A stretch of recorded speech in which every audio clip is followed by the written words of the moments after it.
Bismillahirrahmanirrahim. Assalamualaikum warahmatullahi wabarakatuh.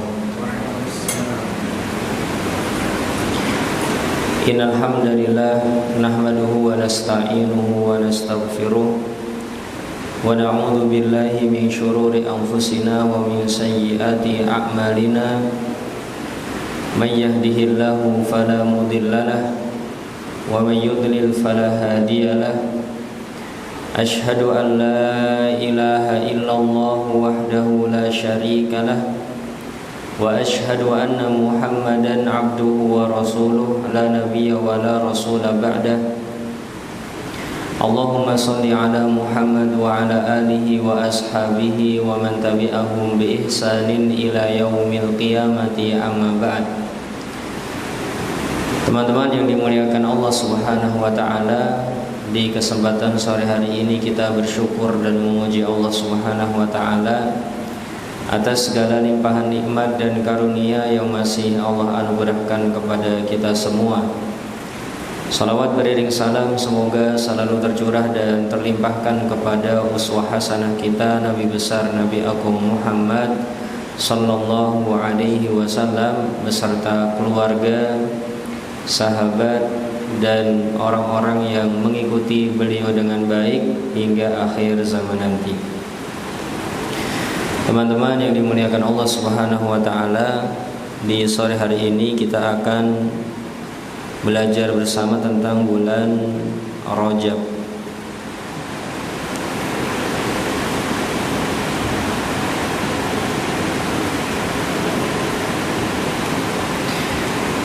Yang pertama yang perlu kita ketahui adalah apa makna dari Rajab.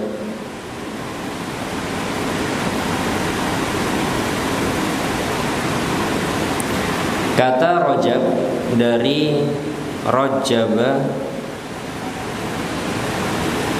yurajjibu.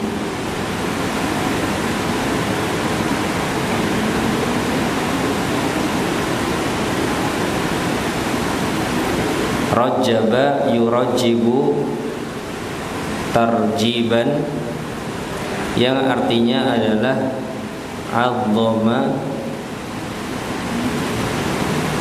yu'azzimu.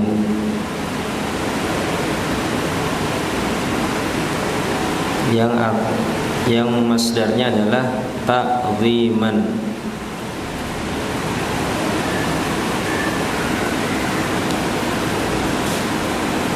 Azzama yu'azzimu ta'ziman.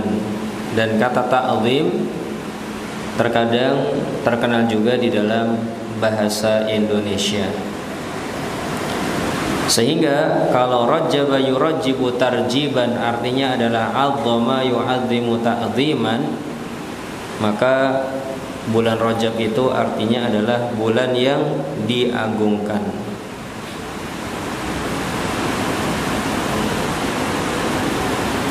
Sehingga bulan Rajab atau Rajab artinya adalah yang dimuliakan atau yang diagungkan. Kemudian yang kedua, sejak kapan ada nama bulan Rajab?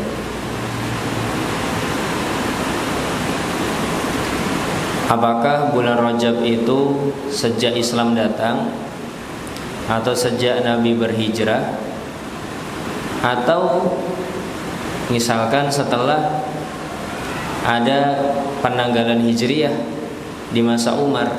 Kira-kira mana yang tepat? Sejak kapan bulan Rajab itu ada? Sejak Nabi diangkat jadi Nabi?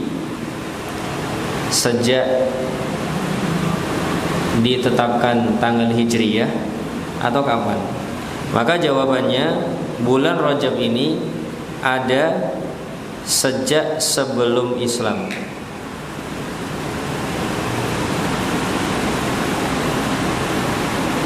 Sejak sebelum Islam datang, bulan Rajab sudah ada namanya.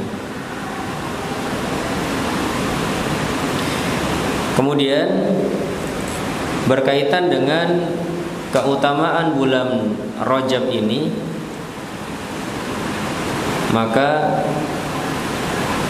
nanti akan disebutkan di dalam hadis Nabi SAW. Namun sebelum itu kita mau menyatakan bahwasanya bulan Rajab ini adalah salah satu bulan haram. Nah, apa arti dari bulan haram? Maka maksud dari haram artinya adalah suci. Bulan yang suci.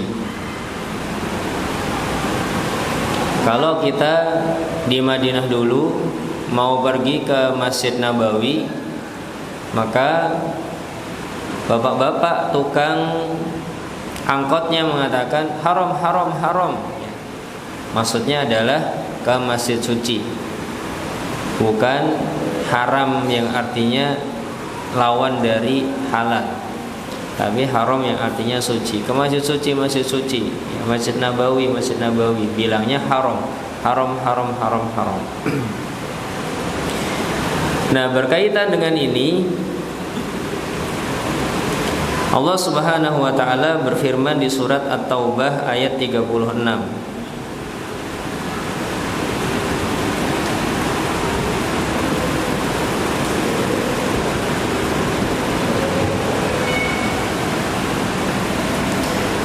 Di surat At-Taubah ayat 36, Allah Subhanahu wa taala menyatakan, inna, sesungguhnya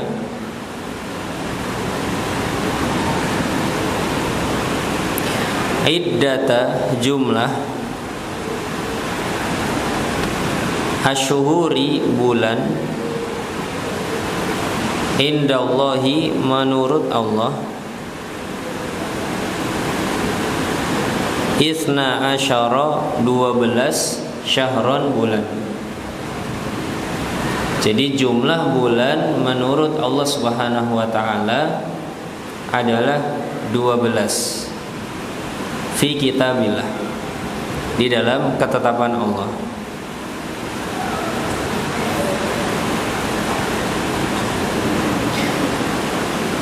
Dua belas itu apa saja? 12 itu yang pertama adalah bulan Muharram, yang kedua Safar, yang ketiga apa Pak? Rabiul Awal, yang keempat Rabiul Tsani, yang kelima Jumadal Ula, yang keenam Jumadal Akhirah, pakai hak, pakai tak marbutah ya, Jumadal Akhirah. Kemudian Rajab, Sya'ban, Ramadan, Syawal, Dzulqa'dah dan Dzulhijjah. Coba Mas, diulangi Mas.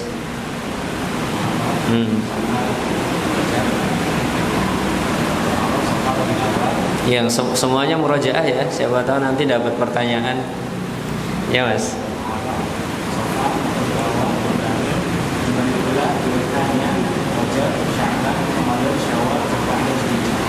Oke, udah benar Pak? Siapa lagi yang nyoba? Ayo Mas.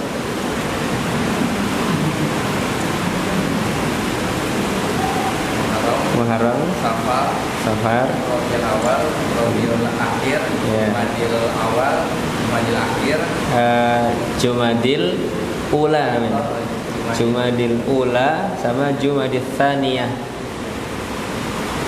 Terus Rajab, Sya'ban, Ramadan, Syawal, Dzulhijjah sama Dzulhijjah. Coba ulangi lagi Mas.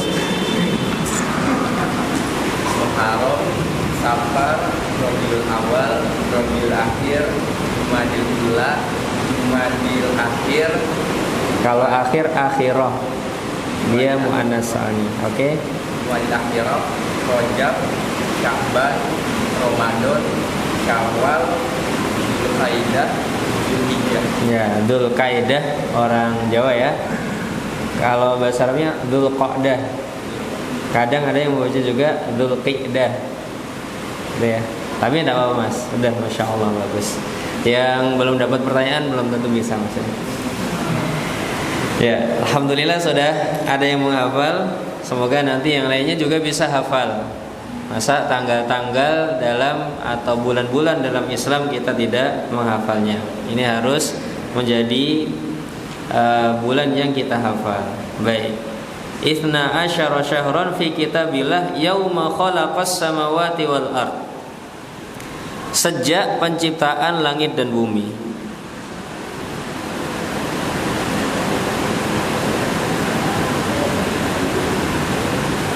Jadi jumlah bulan ini bukan setelah ribuan tahun atau jutaan tahun setelah Allah menciptakan langit dan bumi, tapi sejak penciptaan langit dan bumi sudah ketetapannya 12 bulan. Tidak berangsur-angsur dari 1 bulan kemudian jadi 2 bulan, bertambah lagi menjadi 3 bulan. Sejak penciptaan langit dan bumi jumlahnya sudah 12 bulan. Kemudian minha arba'atun hurum. Di antaranya ada 4 yang haram, maksudnya yang suci. Ya. Ada 4 yang suci. Nah, 4 yang suci ini apa? 4 yang suci ini 3 berurutan dan 1-nya berpisah. Dan 1-nya ini adalah bulan Rajab yang berpisah. Bahkan ada yang menyebutnya sebagai Rajabun Mudhar. Rajabnya kabilah Mudhar. Nanti kita akan cerita tentang Rajab kabilah Mudhar, apa yang diyakini oleh mereka. Dzalikad dinul qayyim. Ini adalah keyakinan yang lurus, keyakinan yang benar.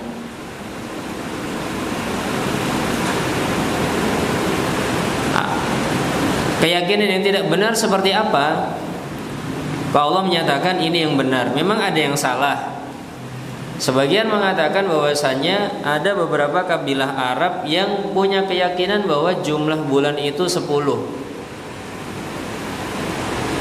Maka Allah menyatakan bahwasanya yang benar itu jumlahnya 12, bukan 10. Ataupun dulu sekitar tahun 8 sebelum Masehi, sebagian menyatakan juga di bangsa Romawi bahwasanya jumlah bulan itu 10. Pernah ada juga. Maka itu adalah pemahaman dan pemikiran yang salah, karena Allah menyatakan dzalikad dinul qayyim. Itu adalah keyakinan yang benar. Itu adalah mindset dan pola pikir yang benar. Itu adalah teori yang benar yang ini, gitu. Itu kata Allah Subhanahu wa taala. Kemudian fala tadzlimu fihinna anfusakum, jangan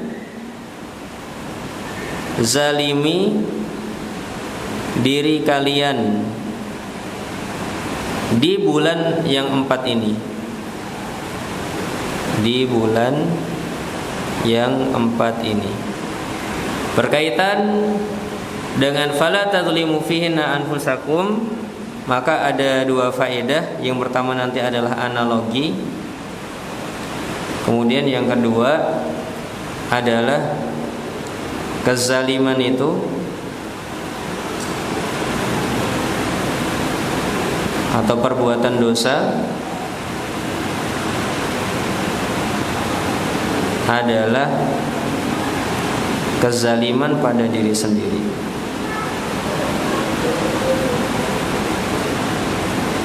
Baik, kita sekarang bahas dulu tentang analogi. Allah Subhanahu wa taala menyatakan fala tadzlimu fihinna anfusakum.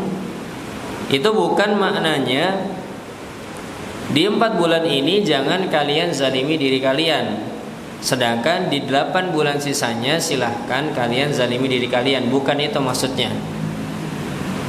Tapi yang dimaksudkan oleh Allah Subhanahu wa taala adalah penekanan makna bahwasanya di bulan ini kalian jangan menzalimi diri kalian, ya.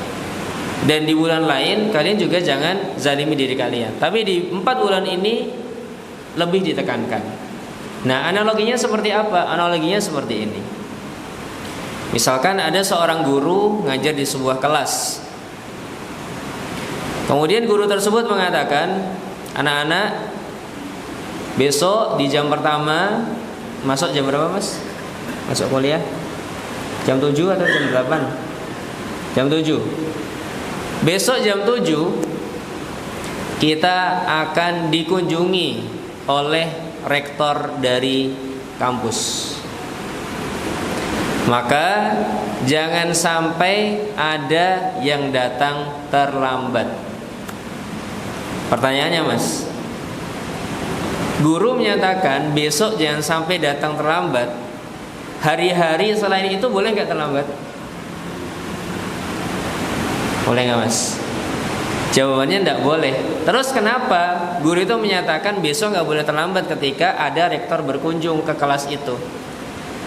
Jawabannya, karena kalau sampai terlambat akan ada hukuman yang lebih. Kalau sampai terlambat akan ada hukuman yang lebih. Entah disorai temennya, atau mungkin malah nggak boleh masuk sama sekali, atau mungkin nanti dari guru atau rektornya punya hukuman tersendiri, entah push up lah, entah apa. Ini yang biasanya terlambat langsung masuk aja, gara-gara ada rektor, hukumannya jadi beda. Bisa dipahami mas? Bisa ya? Jadi maksud dari Pak Guru atau Bu Guru itu adalah agar anak-anak tidak terlambat esok hari, karena kalau sampai terlambat hukumannya lebih berat. Itu maksud Allah Subhanahu wa taala menyatakan fala tadzlimu fihinna anfusakum. Jangan zalimi diri kalian sendiri di 4 bulan tersebut. Bukan artinya 8 bulan lainnya boleh, tapi 4 bulan ini hukumannya lebih berat, sebagaimana kata Pak dosen atau Bu dosen tadi. Baik, kemudian tentang makna kezaliman atau fala tadzlimu fihinna anfusakum. Kenapa Allah menyatakan jangan kalian zalimi diri kalian sendiri? Kenapa kalimat Allah kezaliman pada diri sendiri? Ya. Maka jawabannya, karena setiap kezaliman yang kita perbuat, maka itu sebenarnya berefek atau tertimpa pada diri kita sendiri. Karena Allah Subhanahu wa taala menyatakan, ma asaba min musibatin illa fabima kasabat aydikum illa fabima kasabat aydikum. Ma asaba min musibatin fabima kasabat aydikum. Coba saya cek lagi, ada 2 ayat dalam pikiran saya.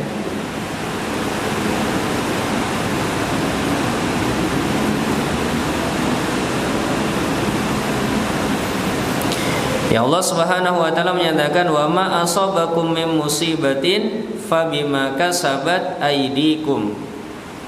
Tidak ada suatu musibah yang menimpa kalian kecuali pasti itu disebabkan karena dosa kalian sendiri.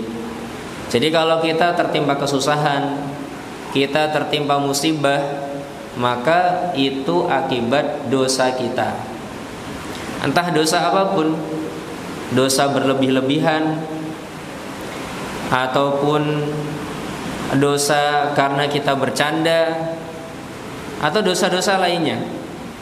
Intinya apapun kesusahan yang menimpa kita itu akibat dosa kita. Bahkan terkadang seseorang lupa gara-gara dosa dia. Seseorang sakit gara-gara dia berdosa. Makanya Nabi SAW sampai membaca sebuah doa yang cukup banyak berkaitan dengan dosa ini.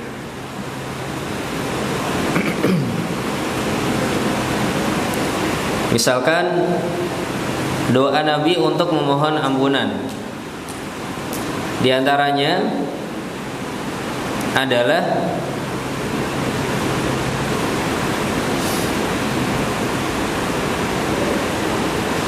Allahumma gfirli khati'ati wa jahli. Ya Allah, ampuni dosa-dosa yang aku lakukan karena aku salah. Ampuni dosa-dosa yang aku lakukan gara-gara aku belum tahu ilmunya. Aku melakukan dosa gara-gara tidak tahu ilmunya. Wa israfi fi amri kullihi, dosa-dosa yang aku lakukan karena sifat berlebih-lebihanku. Beli minum yang manis-manis berlebihan misalkan, atau makan sesuatu yang berlebih-lebihan misalkan, sesuatu yang sifatnya berlebih-lebihan, tidur berlebih-lebihan misalkan, olahraga yang berlebih-lebihan misalkan. Karena ya, yang terbaik ya, khairul umuri awsatuha, yang terbaik dari semua perkara itu yang pertengahan. Makan yang terbaik yang pertengahan, minum yang terbaik yang pertengahan, tidur yang terbaik yang pertengahan, belajar yang terbaik yang pertengahan.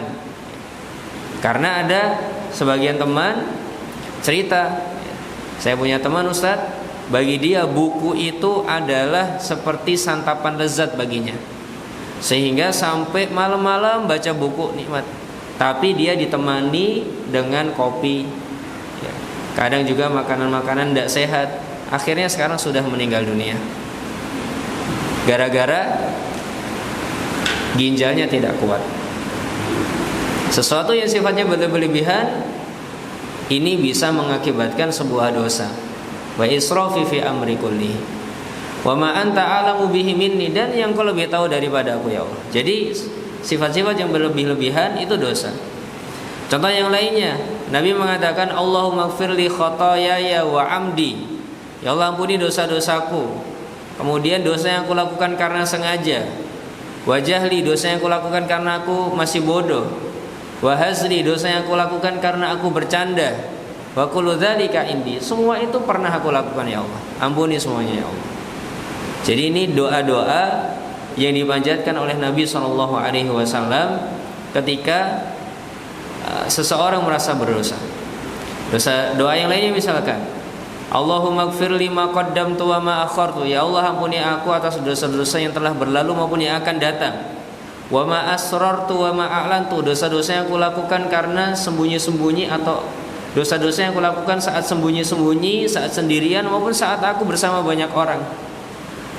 Ya, ini adalah semua objek dosa, sebab dosa yang Nabi SAW minta ampun. Kenapa? Karena kalau dosa kita tidak diampuni oleh Allah Subhanahu Wa Taala, kita menjadi orang yang celaka. Kita akan mendapatkan akibat dari dosa itu, entah sakit, entah musibah, entah rizki yang susah, ataupun yang semisalnya, gara-gara dosa. Bahkan doa yang tidak segera terkabul gara-gara dosa juga. Sebagian ulama mengatakan la tastabti'il ijabah wa qad sadatta turuqaha bidzunubi. Jangan kalian mengatakan kenapa doaku enggak segera terkabul ya, jika kalian menutup pintu kemustajabannya dengan dosa-dosa kalian. Jadi dosa bisa menyebabkan doa tidak segera terkabul.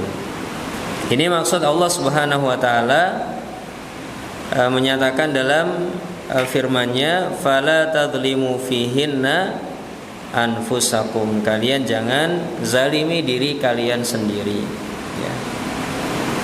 Baik, ini ayat yang harus disebutkan dalam kajian ini. Baik, kemudian berikutnya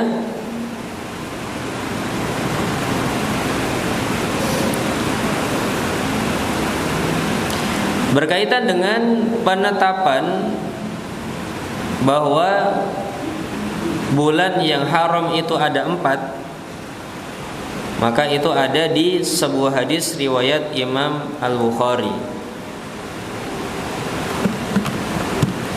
Kita coba buka ayatnya, kita buka hadisnya. Nabi SAW mengatakan,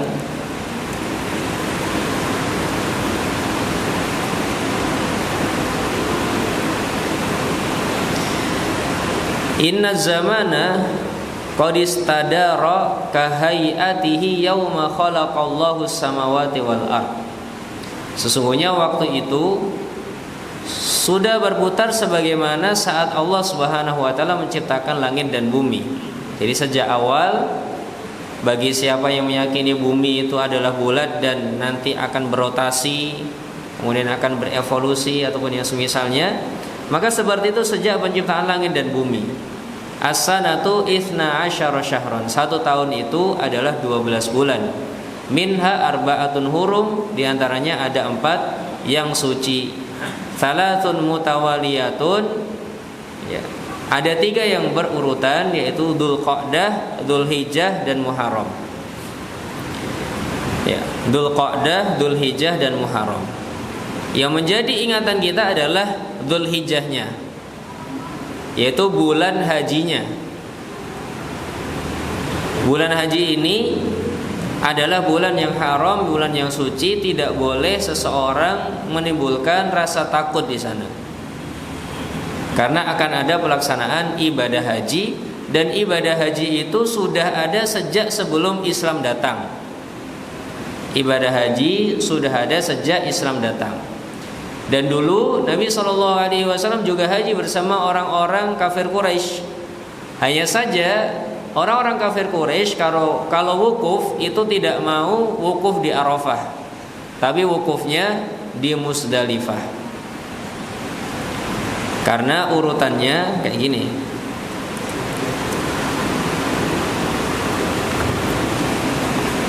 Ini utara, di sana timur. Ya. Urutan daerah ini disebut dengan Arafah, kemudian ini disebut dengan Musdalifah, kemudian ini disebut dengan Mina, baru ini disebut dengan kota Mekah. Kurang lebih gini analoginya. Nah, yang masuk tanah haram itu Mekah sampai Musdalifah.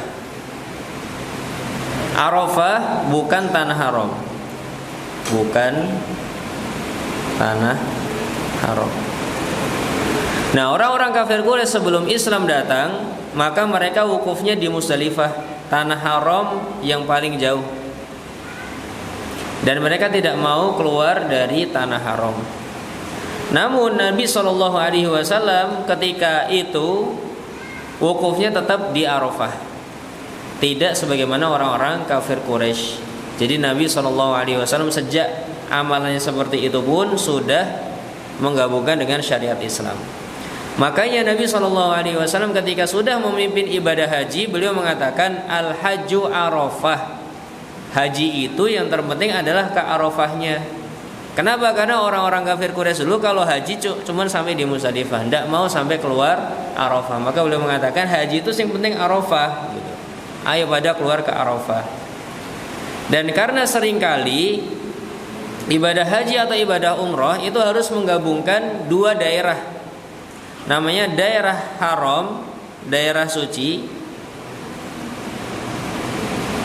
dan daerah halal. Ibadah haji atau umrah harus menggabungkan 2 ini. Makanya kalau kita umrah, karena amalannya hanya di Mekah saja, kita harus keluar dulu ke daerah halal, misalkan Masjid Aisyah ataupun yang lainnya. Dia harus keluar terlebih dahulu. Beda dengan ibadah haji yang sudah di Mekah, mau melakukan ibadah haji nggak usah keluar. Kenapa? Nanti wukufnya dia akan keluar ke daerah halal. Jadi ibadah haji atau ibadah umroh menggabungkan 2 daerah, daerah suci dan daerah halal. Baik. Jadi ibadah haji sudah ada sejak sebelum Islam ada. Nah, karena ini sudah ada, maka orang-orang kafir Quraisy juga dan orang-orang Arab berusaha untuk menjadikan ibadah itu punya rasa aman. Maka di bulan Muharramnya dan di bulan Dzulqa'dahnya, 1 bulan sebelumnya dan 1 bulan setelahnya tetap pakai kaidah bulan Dzulhijjah biar aman. Kenapa? Karena yang dari Yaman misalkan harus berjalan lama untuk sampai Mekah. Dari yang atas misalkan harus berjalan lama, bisa jadi sampai sebulan misalkan untuk sampai ke Mekah. Ya. Madinah saja untuk sampai ke Mekah bisa 6 sampai 7 hari atau 5 hari misalkan. Padahal itu daerahnya lebih dekat kalau kita lihat di peta. Nah, orang-orang yang lebih jauh lagi lebih lama lagi perjalanannya. Maka harus ada keamanan di situ. Baik, jadi bulan atau 3 bulan tersebut untuk menjadikan haji aman. Wa Rajabun Mudhar, kemudian Rajabnya bangsa Mudhar atau kabilah Mudhar. Kenapa disebut dengan Rajab Mudhar? Karena ada suku namanya Mudhar. Jadi Mudhar ini adalah suku di mana orang-orang Mudhar ini sangat memuliakan bulan Rajab. Jadi kenapa dinamakan bulan Rajab Mudhar? Karena orang-orang Mudhar inilah yang memuliakan bulan Rajab. Apa saja yang dilakukan oleh orang-orang Mudhar di bulan Rajab? Di antaranya mereka anti perang, tidak mau perang di bulan Rajab. Ini kebiasaan orang-orang Mudhar. Banyak melakukan ritual ibadah. Di bulan Rajab ini orang-orang Mudhar banyak melakukan ritual-ritual ibadah. Kemudian juga di bulan Rajab ini mereka banyak berdoa. Mereka tidak berperang tapi berdoa. Doanya apa? Doanya adalah agar musuh-musuh mereka dimusnahkan oleh Allah Subhanahu wa taala. Jadi perang pedangnya tidak ada, tapi perang doanya ada. Jadi mereka berperang dengan doa di bulan Rajab ini, dan biasanya doa-doa mereka dikabulkan oleh Allah Subhanahu wa taala. Begini yang pertama tentang Rajab Mudhar. Kemudian di antara tujuan memberikan nama ada Rajab Mudhar adalah untuk membedakan dengan suku Rabi'ah. Dengan suku Rabi'ah, yang mana suku Rabi'ah ini lebih memuliakan bulan Ramadan. Jadi kalau bulan Rajab lebih dimuliakan suku Mudhar, kalau suku Rabi'ah lebih memuliakan bulan Ramadan. Baik, jadi 2 ayat sama 2 hadis tadi perlu diingat-ingat lagi saat kita berada di bulan Rajab. Yang mana saat ini kita sudah berada di tanggal berapa, Mas? Tanggal berapa Rajab, Mas? Ya, tanggal sekitar 13, 14, 15 mungkin ya. Kalau di HP saya sudah tanggal 15 Rajab. Ya. Baik. Nah, kemudian teman-teman yang dimuliakan Allah Subhanahu wa taala, di masyarakat jahiliyah dulu pernah ada kebiasaan namanya atirah. Ada kebiasaan namanya atirah di bulan Rajab. Apa ini atirah? Atirah ini adalah menyembelih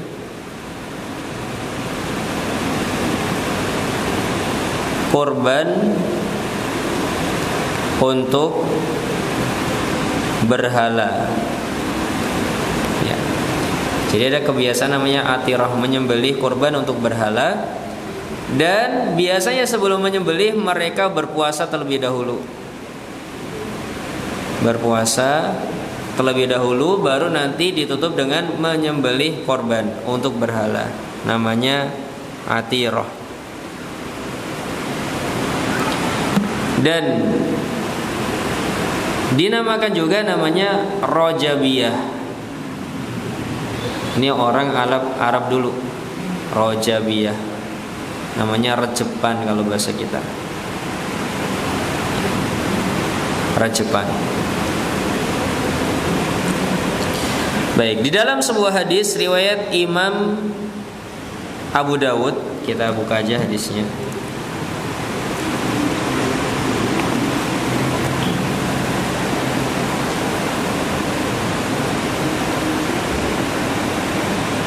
Ya. Udhiyatan wa atiratan.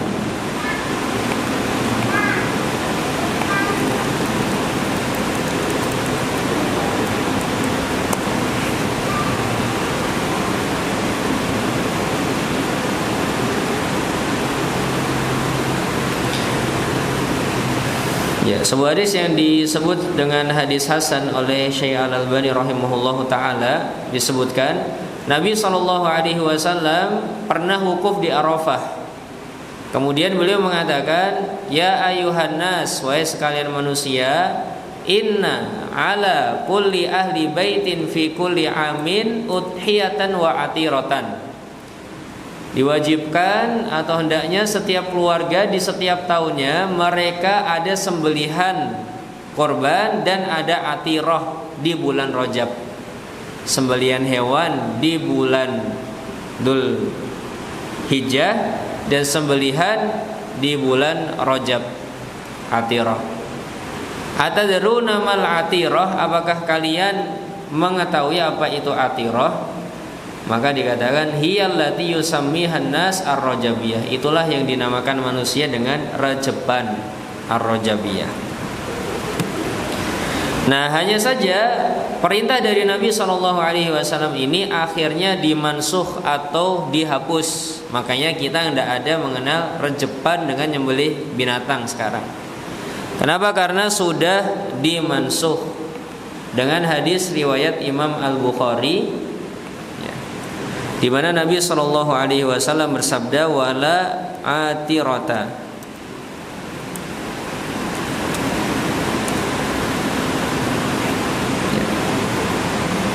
Nabi SAW mengatakan, la far'a wala atirata. Tidak boleh ada far' dan tidak boleh ada atirah. Hadis riwayat Imam Bukhari dan Imam Muslim. Apa itu far'? Far' itu adalah awalun nitaji kanu yadbahunahu li tawagitihim. Jadi orang-orang Arab punya kebiasaan untuk onta-onta mereka yang masih atau yang baru hamil pertama kali, kemudian nanti melahirkan anak yang pertama, maka anak yang pertama dari onta tersebut harus disembelih untuk dipersembahkan kepada berhala-berhala mereka. Nah, dengan hadis ini Nabi SAW menyatakan tidak ada kayak gitu. Udah tidak ada lagi, tidak ada keharusan, bahkan dilarang untuk menyembelih anak onta pertama. Tidak ada farak lagi. Wal atiratu fi Rajabin, dan atirah itu di bulan Rajab sudah tidak ada lagi. Jadi la far'a wala atirata, udah tidak ada atirah lagi di bulan Rajab. Ya. Jadi ini pernah ada pada zaman Nabi SAW. Baik. Kemudian kebiasaan orang-orang Arab jahiliyah dulu di bulan Rajab diantaranya adalah mendoakan orang-orang yang zalim kepada mereka. Jadi di bulan Rajab digunakan untuk mendoakan orang-orang yang zalim. Ya. Baik, kemudian hadirin rahimani wa rahimakumullah, di bulan Rajab tadi kita sudah sebutkan tentang peringatan agar menjauhi dosa dan kemaksiatan. Ya. Hendaknya menjauhi dosa dan kemaksiatan. Ketika kita akan berbuat dosa, kita boleh mengingatkan diri kita, wahai jiwaku, saat ini kita berada di bulan Rajab. Kita boleh mengatakan seperti itu kepada jiwa kita. Boleh juga diucapkan, sebagaimana terkadang Nabi SAW mengajarkan, misalkan apabila kalian diganggu dan kalian sedang berpuasa, maka ucapkan aku sedang berpuasa. Jadi kalimat-kalimat seperti ini terkadang dibutuhkan oleh orang, ya. Karena kalau kita nggak mengucapkan, kita lupa kalau ini bulan Rajab. Bahkan kalau tidak ada kajian pun bisa jadi kita lupa kalau ini bulan Rajab. Jadi boleh kita mengatakan, mas mau berbuat kemaksiatan, wahai jiwaku, ketahuilah ini di bulan Rajab, misalnya. Agar kita lebih bisa menahan diri untuk tidak melakukan perbuatan dosa. Dan dosa di bulan Rajab ini akan dilipat gandakan sebagaimana tadi, bahwa firman Allah Subhanahu wa taala, fala tadlimu fihinna anfusakum, tujuannya adalah bukan menghalalkan kezaliman di bulan lain, tapi tujuannya adalah untuk penekanan bahwasanya hukuman di bulan itu lebih berat. Ya. Maka saat kita melakukan ghibah, menceritakan orang lain tentang keburukannya, kalau kita nggak belajar ilmu agama misalkan sebulan itu penuh, maka kita berdosa dengan dosa yang lebih besar. Ya.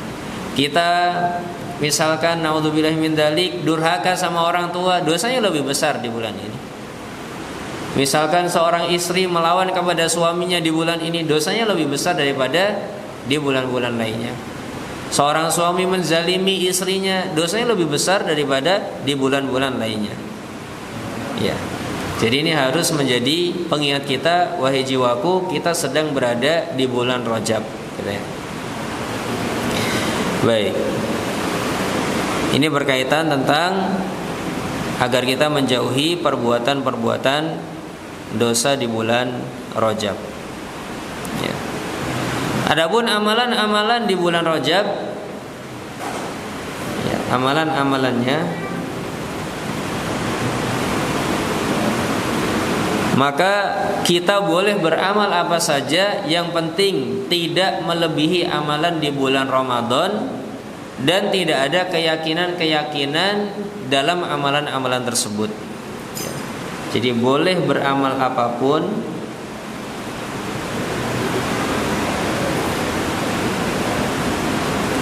selama tidak melebihi bulan Ramadan dan tidak meyakini keutamaan dari amalan tersebut secara khusus.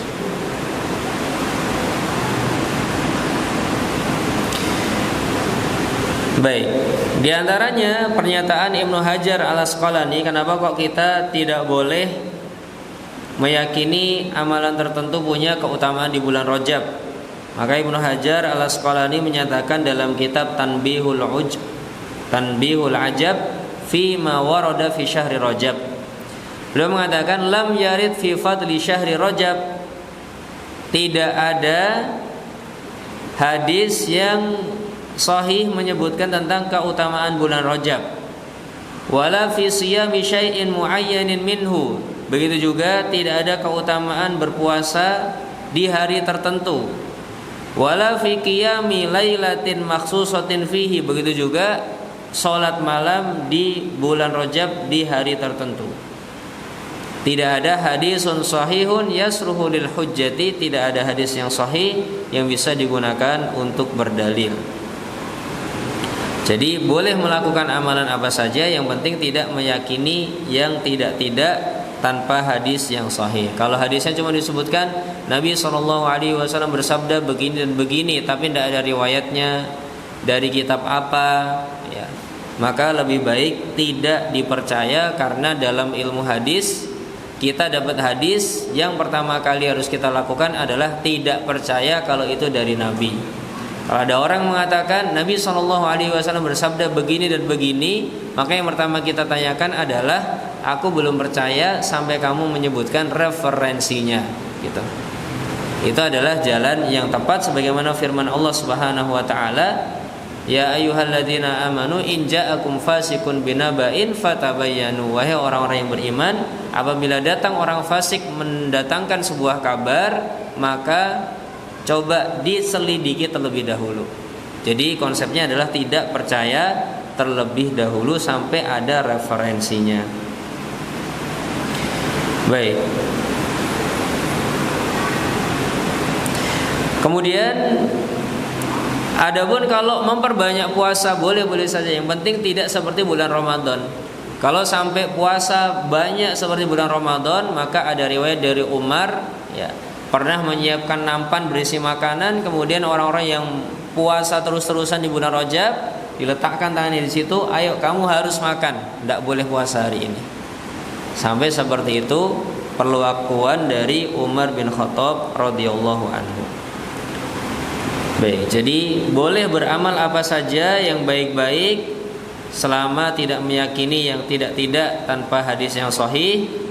Begitu juga tidak melebihi bulan Ramadan.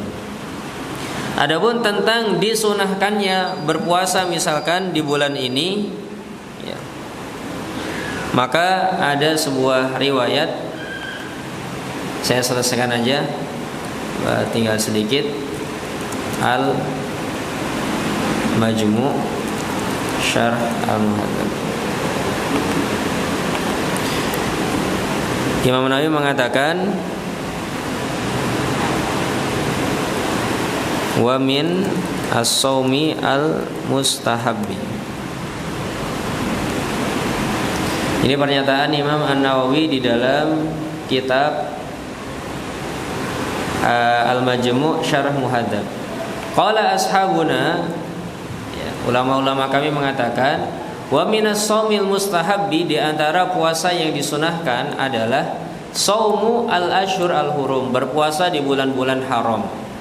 Wahiyya, dan bulan haram itu adalah Dzulqa'dah, Dzulhijjah, Al-Muharram, wa Rajab. Ya, maka ini disunahkan seseorang boleh berpuasa. Wa afdaluhal Muharram, dan yang paling afdal adalah puasa di bulan Muharram. Ya. Kemudian diantaranya juga adalah pernyataan dari misalkan Ats-Tsauri rahimahullahu taala. Ya. Di antara ulama-ulama yang banyak berpuasa di bulan Rajab, di antaranya Ibnu Umar, Hasan Al-Basri, Abu Ishaq, bahkan Ats-Tsauri, ya, mengatakan, Ats-Tsauri, coba kita cek, ada nggak nama Ats-Tsauri di sini?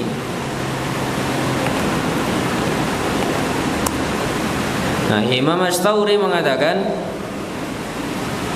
al-ashhurul hurum ahabbu ilayya an asuma fiha. Bulan-bulan haram aku suka untuk berpuasa padanya. Jadi para ulama mereka juga berpuasa di bulan tersebut, hanya saja tidak full agar tidak menyerupai bulan Ramadan.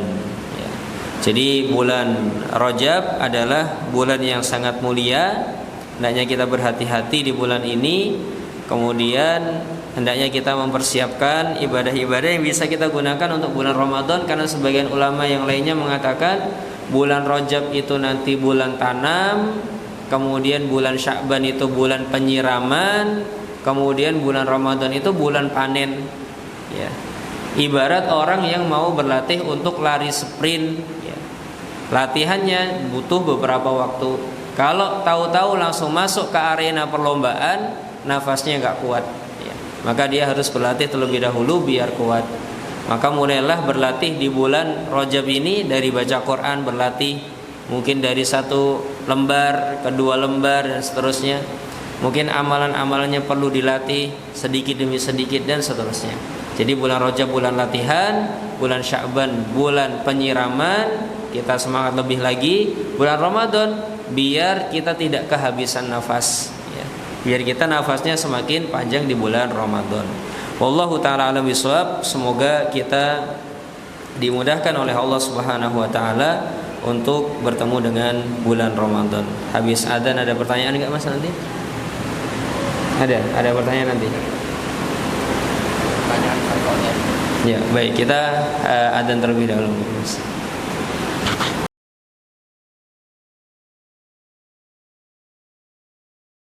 Baik, apabila ada pertanyaan maka dipersilahkan. Silakan Mas. Baik, kita masuk ke sesi tanya jawab. Apa ada dari jamaah yang ingin bertanya secara langsung kepada Ustaz?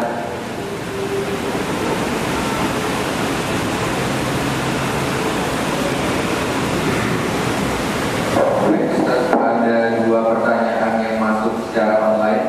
Yang pertama, Assalamualaikum Ustaz, semoga Allah selalu merahmati Ustaz dan keluarga. Izin bertanya Ustaz, bagaimana cara menasihati remaja laki-laki agar tidak pacaran, walaupun itu bilangnya cuma teman, tapi sering berkirim pesan WhatsApp. Sudah saya nasihati berkali-kali Ustaz, tapi diam-diam masih berkirim WhatsApp. Ustaz, mohon bimbingannya Jazakumullahu khairan. Barakallahu fikum.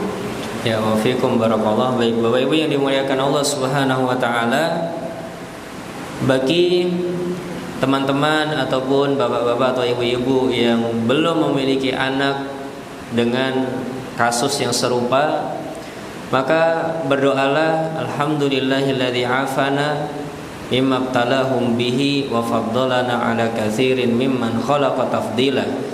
Segala puji bagi Allah yang telah menyelamatkan kami atau kita dari ujian yang menimpa orang lain dan atas karunia Allah yang dilimpahkan kepada kita, biar kita tidak tertimpa hal yang serupa. Ya. Baik, kemudian yang kedua, bagi orang tua yang mendapati anaknya melakukan pacaran misalkan, apabila itu anak laki-laki, maka tidak perlu banyak dilarang dan tidak perlu banyak diingatkan. Namun cukup lakukan satu treatment saja.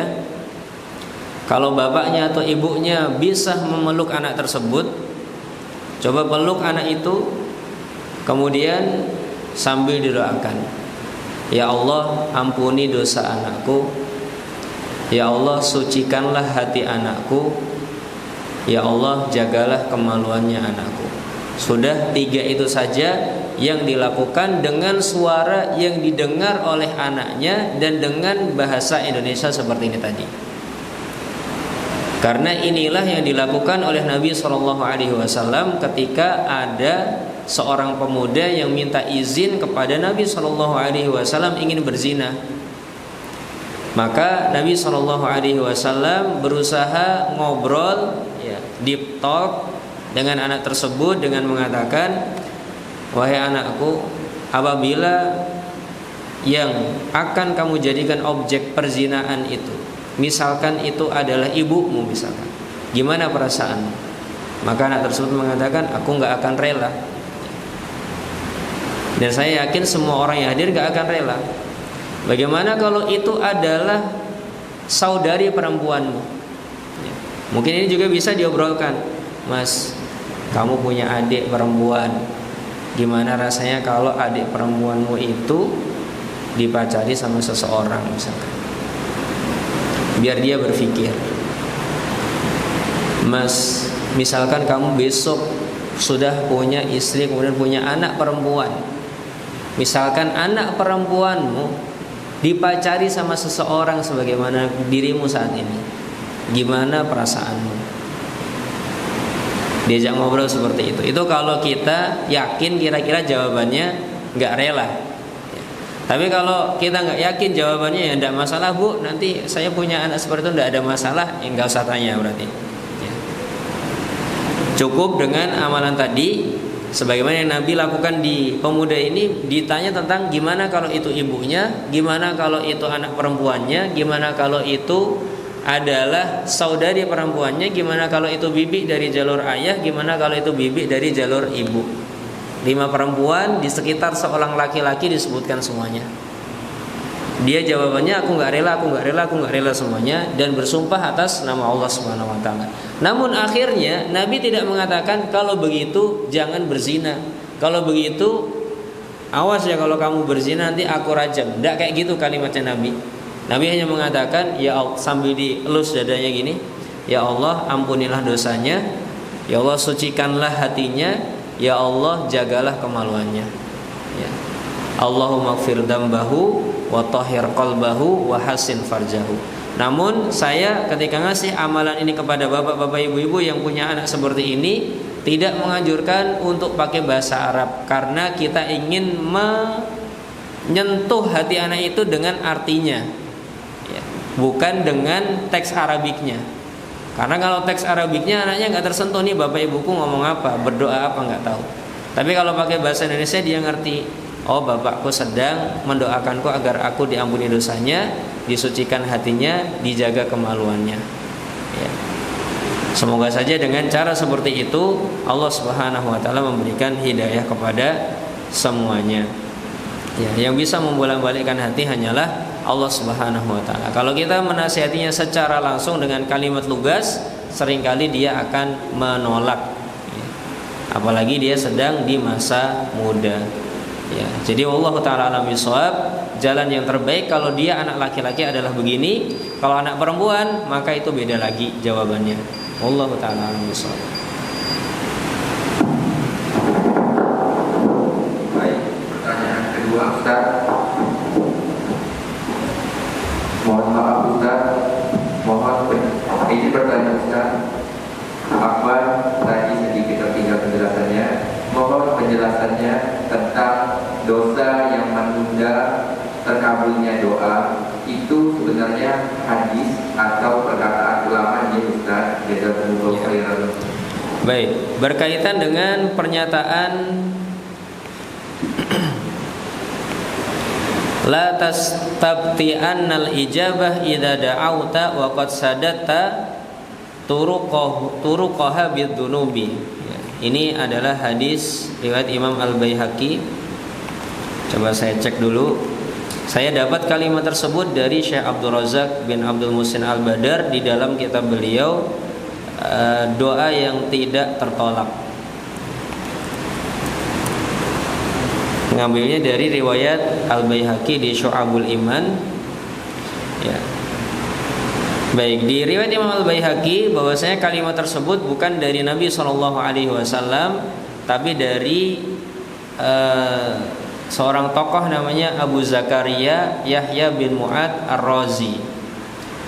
Beliau mengatakan la tastabti'annal ijabah idza da'auta wa qad sadatta turuqaha bidzunubi.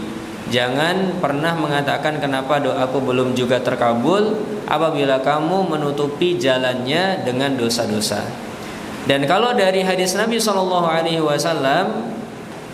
maka ini ada di hadis nomor 10 di Arba'in Nawawi.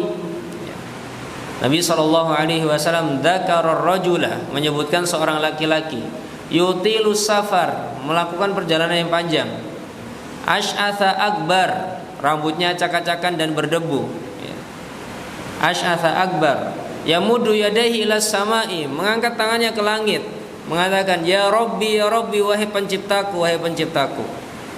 Wa mat'amuhu haramun, sedangkan makanannya haram. Wa mashrabuhu haramun, minumannya haram. Wa malbasuhu haramun, pakaiannya juga haram. Ya. Entah caranya dapat, entah objeknya yang haram. Ya. Wa gudiya bil harami, nutrisi lainnya dari yang haram. Fa anna yustajabu lahu, bagaimana mungkin Allah akan kabulkan doanya. Jadi dosa-dosa yang menjadi sumber kemaksiatan ini akan membuat doa tidak dikabulkan oleh Allah Subhanahu wa taala. Jadi kalau ada kalimat ini bukan dari Nabi SAW, tapi kalau dari Nabi SAW di hadis Arba'in nomor 10 itu, kalau tidak salah ingat. Wallahu taala alam bishawab. Mungkin itu Mas. Baik, terima kasih Bapak Ibu atas perhatiannya. Mohon maaf atas segala kekurangannya. Subhanakallahumma wa bihamdika asyhadu an la ilaha illa anta astaghfiruka wa atubu ilaik. Assalamualaikum warahmatullahi wabarakatuh.